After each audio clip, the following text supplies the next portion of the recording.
On va parler d'un sujet essentiel, central, évidemment dans le numérique, qui est celui de la donnée.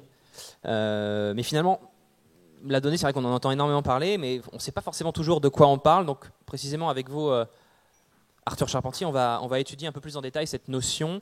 Et Gérard Le Bihan, je vous incite évidemment à réagir si vous le souhaitez. Très bien, merci beaucoup. Donc je vais parler un petit peu de la donnée.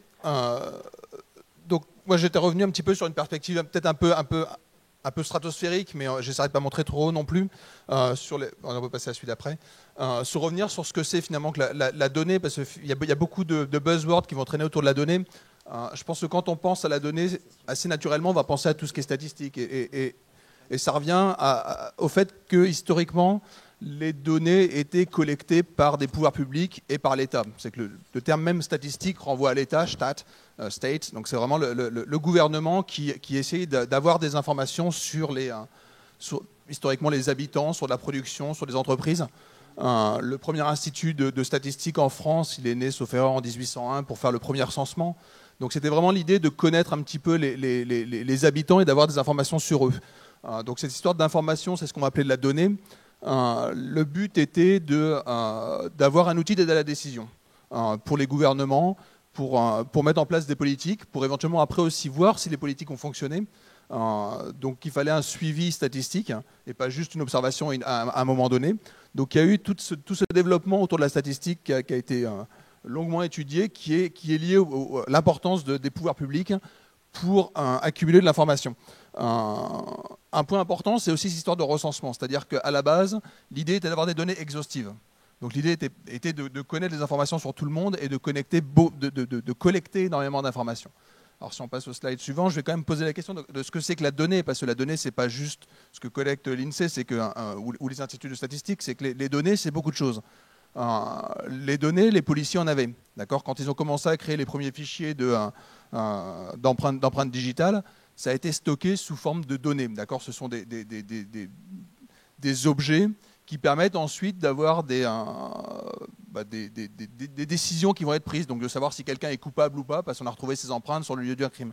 Donc on a stocké des informations, et ce qu'on va retrouver d'ailleurs aux États-Unis, c'est que les premiers data centers étaient créés pour stocker en fait pour stocker de l'ADN, pour stocker des empreintes digitales. Donc il y avait cette collection d'objets qui n'étaient pas numérisés à l'époque, parce qu'on n'avait pas ce problème de numérisation.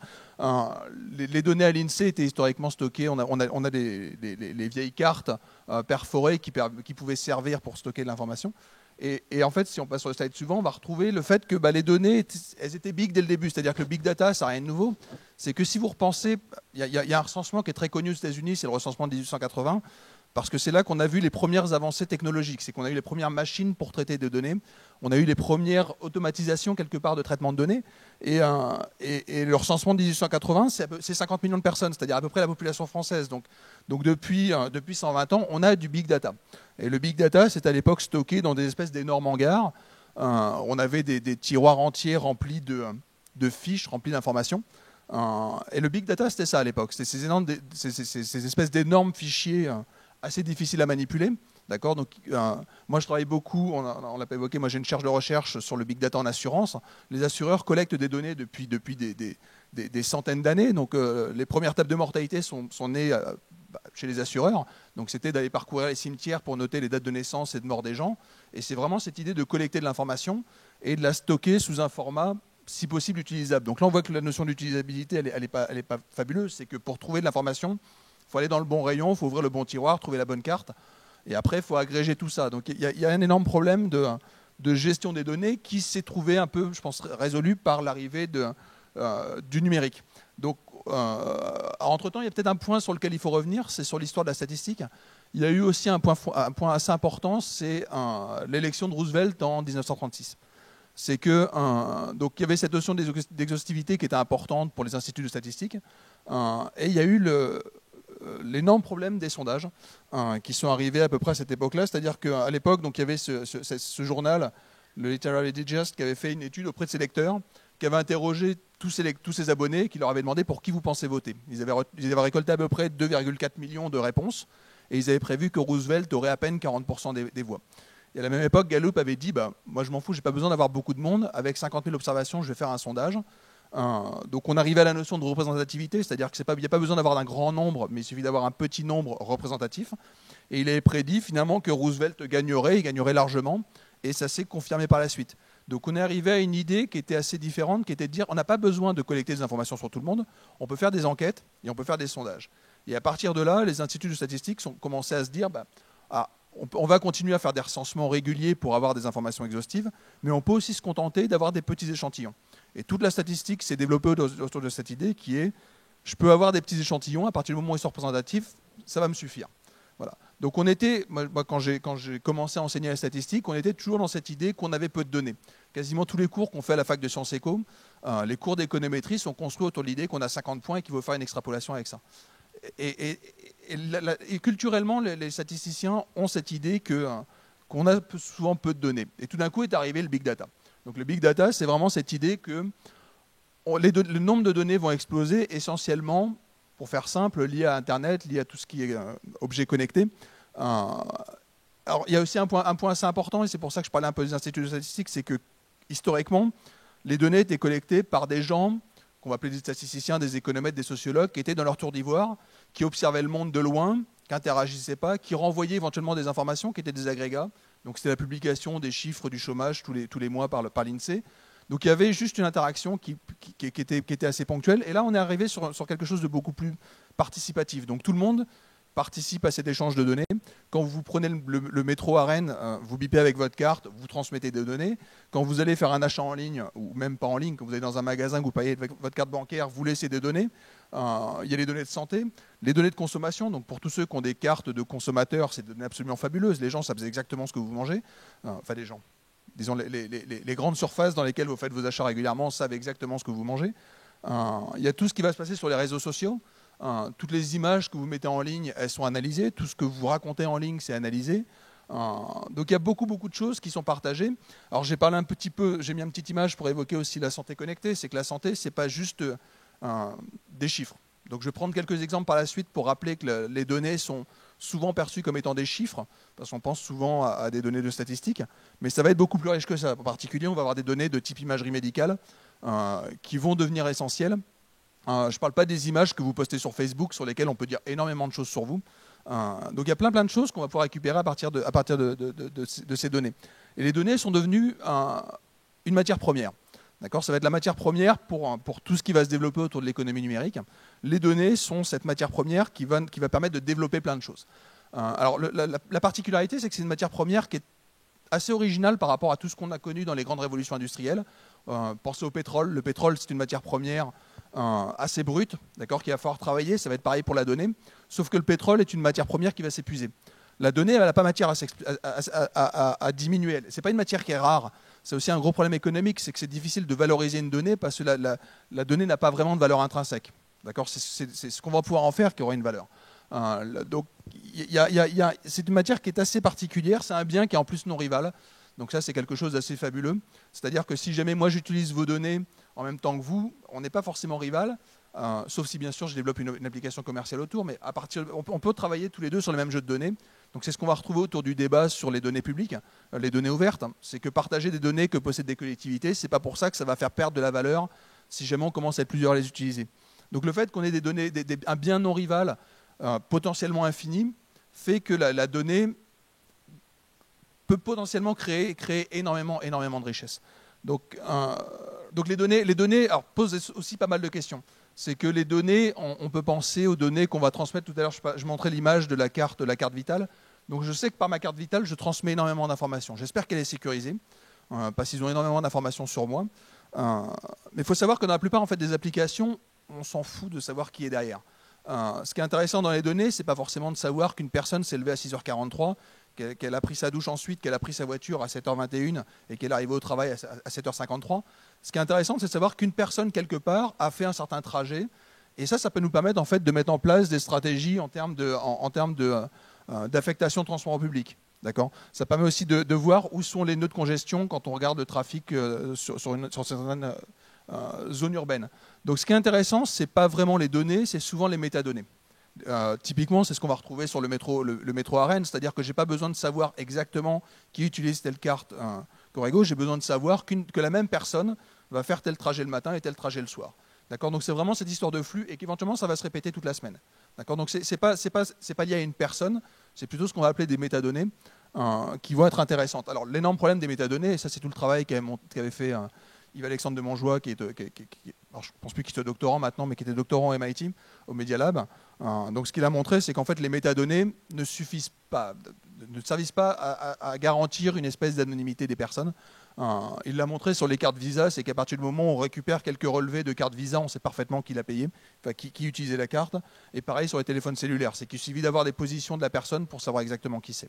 Donc les métadonnées ne sont pas suffisantes pour assurer l'anonymité. Donc il y a plein de questions qui vont arriver sur l'anonymité des données, l'anonymisation des données, qui restent des sujets à mon avis compliqués qui vont poser beaucoup de problèmes par la suite. Mais les données restent une matière première. Ce qui est intéressant, c'est ce qu'on en fait par la suite. Et on va arriver sur ce qui s'appelle les algorithmes. Et les algorithmes sont indissociables des données parce que c'est eux qui vont donner de la richesse à nos données. Et c'est ce qu'on va retrouver aussi dans le projet de loi, qu'il y a un lien aussi fort entre le code, l'algorithme et les données. Et on a besoin d'avoir les deux qui sont ouverts. Donc l'algorithme, c'est quoi? C'est généralement, ça peut être un système de recommandation. C'est-à-dire que vous allez sur un site, vous achetez un livre et il vous en recommande un deuxième parce que les gens qui ont acheté ce livre-là ont aussi acheté un autre. Ça va être des systèmes de recommandation. Ça peut être aussi celui qu'on va voir juste après, qui est l'algorithme qui va fixer des prix. Donc pour voir ce que c'est qu'un algorithme, il suffit d'aller commander un billet d'avion. D'accord, donc vous allez, je suppose que comme moi, vous achetez maintenant vos billets en ligne. Moi, à l'époque, j'allais dans une agence et je discutais avec quelqu'un qui me proposait un prix, qui était, je pense, affiché sur son ordinateur, mais qu'elle n'avait pas en discutant avec une personne. Les prix, quasiment tous maintenant, sont fixés par des algorithmes quand on va en ligne. C'est-à-dire que là, quand moi j'ai demandé un prix pour aller à Barcelone cet après-midi, il me propose plusieurs billets. On me dit que j'ai un vol par Vueling qui est à 160 €. Le 160 €, il est fixé par un algorithme, d'accord, qui tient compte peut-être de mes historiques de connexion. Je pense aussi que quelqu'un d'autre y va, il n'aura pas le même prix. Donc il y a plein de choses qui se cachent derrière ces prix, qui sont aujourd'hui fixés par des algos. Et comprendre les algos qui déterminent les prix, ça devient essentiel. Alors du coup, je ne sais pas, Gérard Lebien, peut-être vous pouvez réagir à ça. Comment créer, parce que voilà, on a un peu une défiance sur tous ces sites sur lesquels on va et auxquels on laisse nos données sans même y penser. Donc comment recréer la confiance? Oui, clairement, nous, au pôle Images et Réseaux, on a deux domaines d'action stratégique, un autour du multimédia, du big data, et l'autre autour de la confiance et sécurité numérique. Et c'est deux domaines qui se croisent beaucoup. Et si on veut effectivement convaincre l'usager demain qui peut confier ses données de façon sûre, il y aura peut-être une acceptabilité un peu meilleure.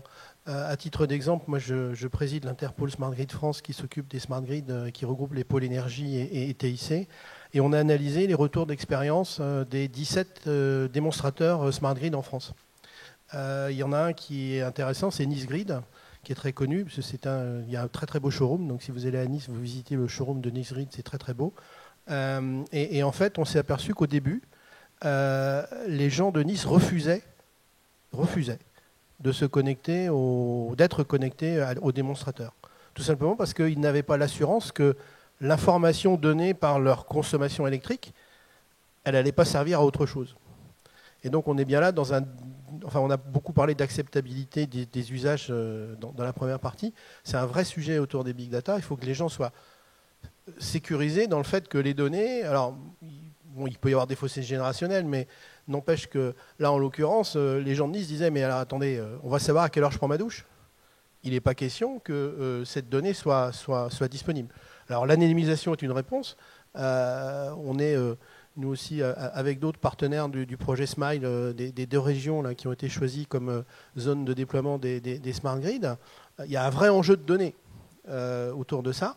Et il va falloir mettre en place. Et la question est, est-ce que ces projets de données, c'est des projets publics ou c'est des projets privés? Est-ce que finalement, si ce n'est pas la puissance publique qui s'empare de ce qu'on peut faire des données, il n'y aura pas plus confiance dans ce que les smart grids peuvent apporter?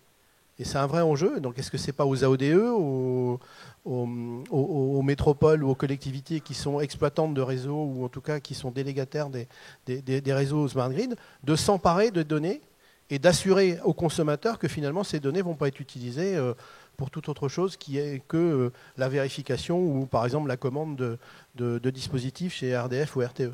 Donc c'est un vrai enjeu, la sécurité de la donnée.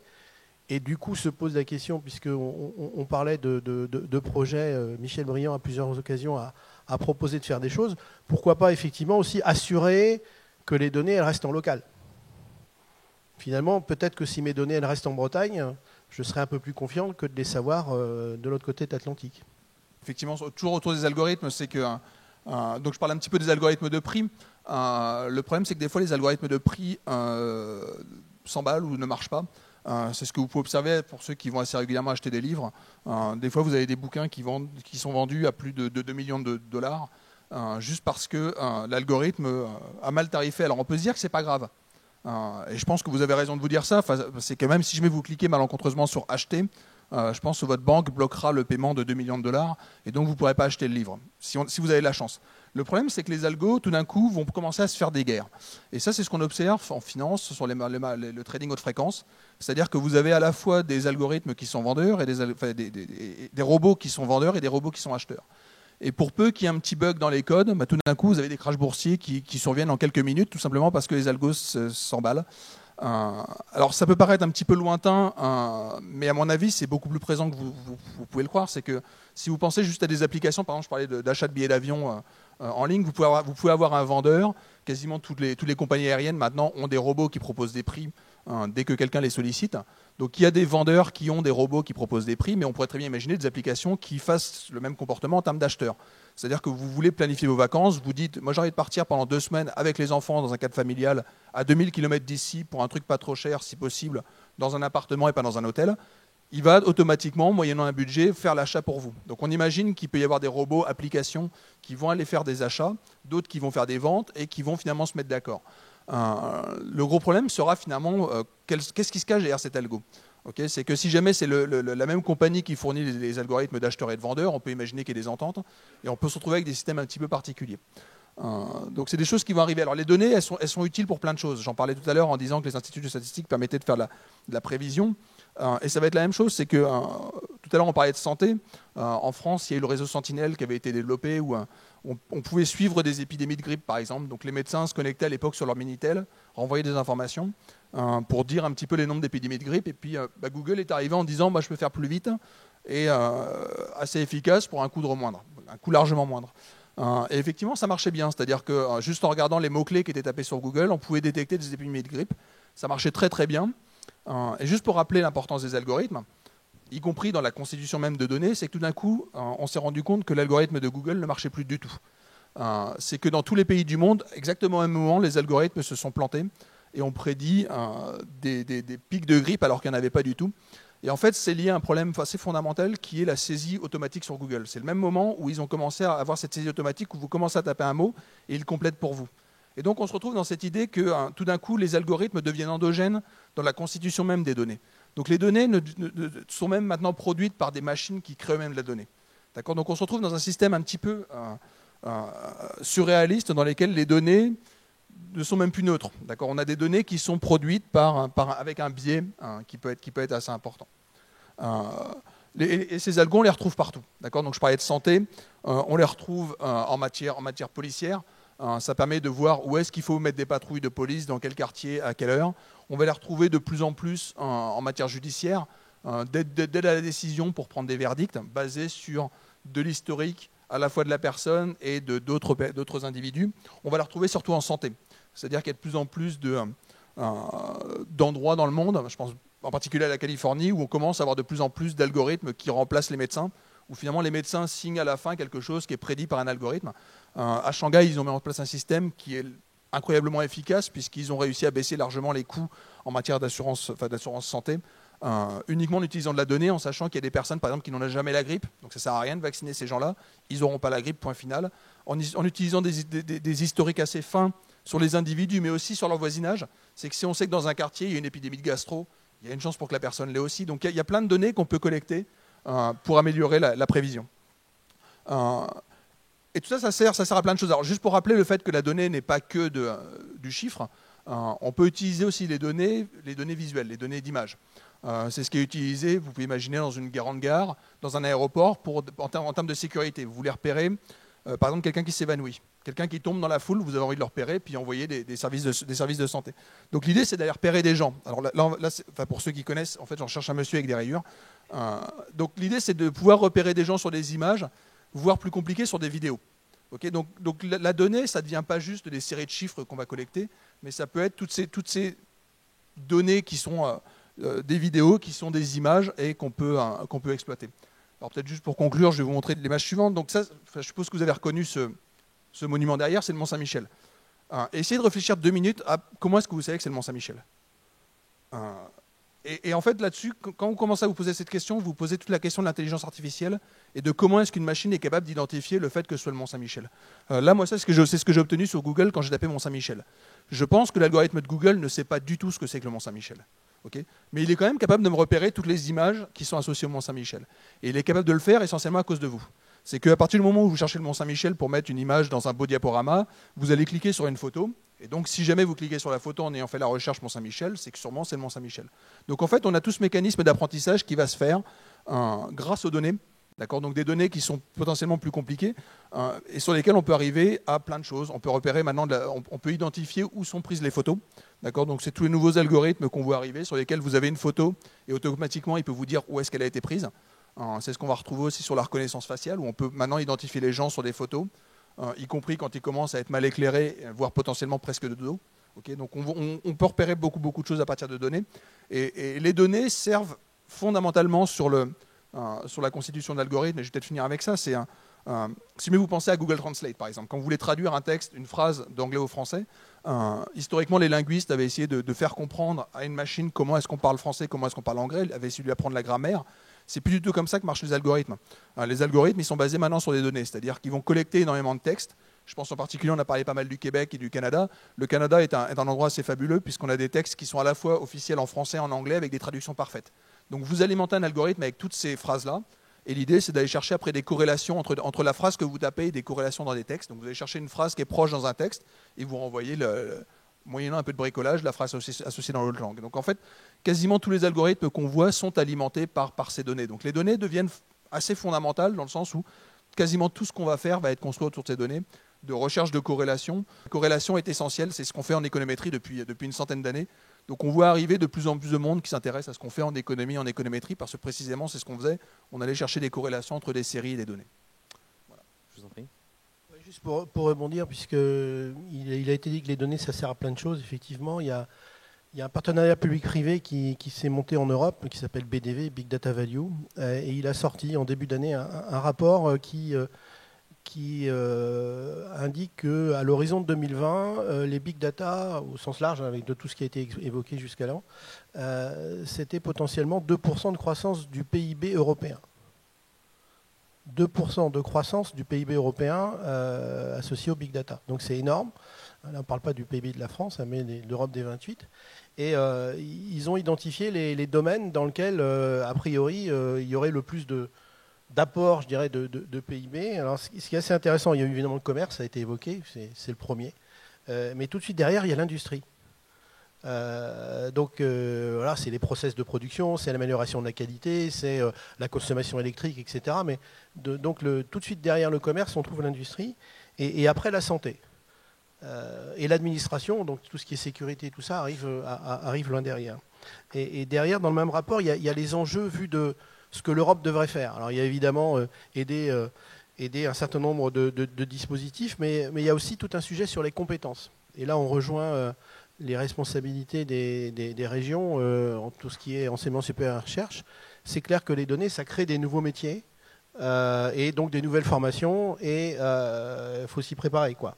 C'est-à-dire qu'en gros, Pierre Berthoud ce matin évoquait le besoin de compétences dans les PME.